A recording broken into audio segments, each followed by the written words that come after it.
எஸ்பிஓவில் இன்றைக்கி கொடுத்துருக்கிற நிறைய அப்டேட்டில் அடுத்த ஒரு அப்டேட் பார்த்தீங்கன்னா ப்ரொமோஷன் டீம் வந்து அப்கிரேட். ஸோ நிறைய பேர் ஓல்டு மெம்பர்ஸ் வந்து சேல்ஸ் டீமில் ஜாயின் பண்ணி அந்த சேல்ஸ் டீமுக்கு உண்டான அமௌண்ட்டு டாஸ்க் பண்ணும்போது அது என்ன அமௌண்ட்டோ அந்த அமௌண்ட் வந்து எடுத்திருப்பாங்க. ஆனால் லாஸ்ட் டைமில் வந்து அவங்க பர்ச்சேஸ் பண்ணியிருக்க மாட்டாங்க. பை மோட்லேயோ இல்லை எஜுகேஷன்லேயோ கோர்ஸ் பர்ச்சேஸ் பண்ண சொல்லியிருந்தாங்க. ஸோ அது பண்ணாமல் அதுக்கப்புறம் வந்து ஒர்க்கெல்லாம் ஸ்டாப் ஆயிடுச்சு.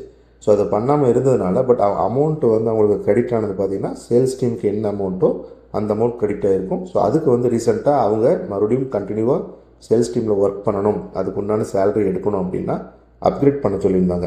ஸோ அந்த அப்கிரேடுக்கு வந்து நிறைய டைம் கொடுத்துருந்தாங்க. ஸோ இப்போ லாஸ்ட்டாக வந்து ஜூன் 6க்குள்ளே நீங்கள் வந்து பேமெண்ட் பண்ணிவிட்டு அப்கிரேட் பண்ணி ஆகணும். ஸோ பை மோட்டில் நீங்கள் அப்கிரேட் பண்ணீங்க அப்படின்னா உங்களுக்கு சேல்ஸ் டீமுக்கு உண்டான இன்கம் வந்து இப்போவும் ஃப்யூச்சர்லேயும் கிடைக்கும். ஸோ இதில் நீங்கள் நோட் பண்ண வேண்டிய முக்கியமான விஷயம் என்ன அப்படின்னா, இப்போ நீங்கள் அப்கிரேட் பண்ணி பை மோட் பர்ச்சேஸ் பண்ணாலும் உங்களுக்கு அந்த கூப்பன், அந்த 10,000 பர்ச்சேஸ் பண்ணால் 13,000 கூப்பன் அந்த மாதிரி விஷயம் கிடைக்காது. ரெண்டாவது வெல்கம் கிட்டும் அந்த விஷயமும் கிடைக்காது. ஏன் அப்படின்னா இது வந்து புதுசாக ஜாயின் பண்ணுறவங்களுக்கு அந்த வெல்கம் கிட் ஆகட்டும், கூப்பன் கோடு, இந்த மாதிரி விஷயங்கள் கிடைக்கும்.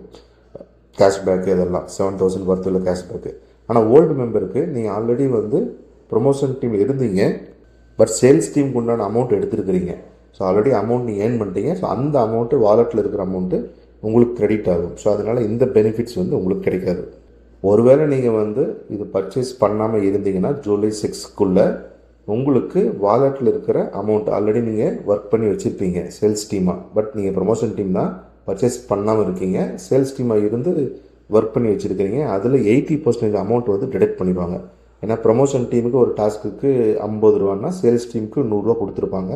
ஸோ அந்த எக்ஸ்ட்ரா 50 வந்திருக்கும் இல்லையா, ஸோ அதை வந்து டிடெக்ட் பண்ணிடுவாங்க. ஸோ டோட்டலாக ரவுண்டாக பார்த்தீங்கன்னா 80% வந்து கட் ஆயிரும். ஸோ இது உங்களுக்கு கட் ஆகக்கூடாது அப்படின்னா நீங்கள் வந்து இம்மீடியட்டாக ஜூலை 6க்குள்ளே பை மோட் எலைட் மெம்பர்ஷிப் வந்து பர்ச்சேஸ் பண்ணி ஆகணும். இல்லைனா உங்களுக்கு அமௌண்ட்டு டிடெக்ட் ஆகிரும். இதுக்கப்புறம் நீங்கள் வந்து சான்ஸ் முடிஞ்சதுக்கப்புறம் கேட்டிங்கனாலும் எஸ்பிஐ சைடு வந்து ஒன்றும் பண்ண முடியாது. இதில் நோட் பண்ண வேண்டிய விஷயம் என்னென்னா, நீங்கள் வந்து இன்ட்ரோ போனஸ் எல்லாம் எடுத்திருப்பீங்க. ஸோ அந்த அமௌண்ட்டும் உங்களுக்கு கீழே உள்ளவங்க சேல்ஸ் டீமாக இருக்காங்க, ஆனால் வந்து பர்ச்சேஸ் பண்ணாமல் இருந்தாங்க, அவங்களுக்கு அந்த இன்ட்ரோ போனஸ் அப்படிங்கிறது அதிகமாக போயிருக்கும். ஸோ அவங்க ப்ரொமோஷன் டீம் கால்குலேட் பண்ணும்போது அப்போது இன்ட்ரோ போனஸும் உங்களுக்கு கம்மியாகும். நீங்கள் சேல்ஸ் டீமாக இருக்கலாம், பட் உங்களுக்கு கீழே உள்ளவங்க ப்ரமோஷன் டீமில் இருந்து பர்ச்சேஸ் பண்ணாமல் இருந்து அவங்க இன்ட்ரோ போனஸ் உங்களுக்கு அதிகமாக கிரெடிட் ஆயிருந்ததுன்னா அதுவும் கட் ஆயிரும். ஸோ அதனால் ஜூன் 6க்குள்ளே பே பண்ணுறதுக்கு ட்ரை பண்ணுங்கள்.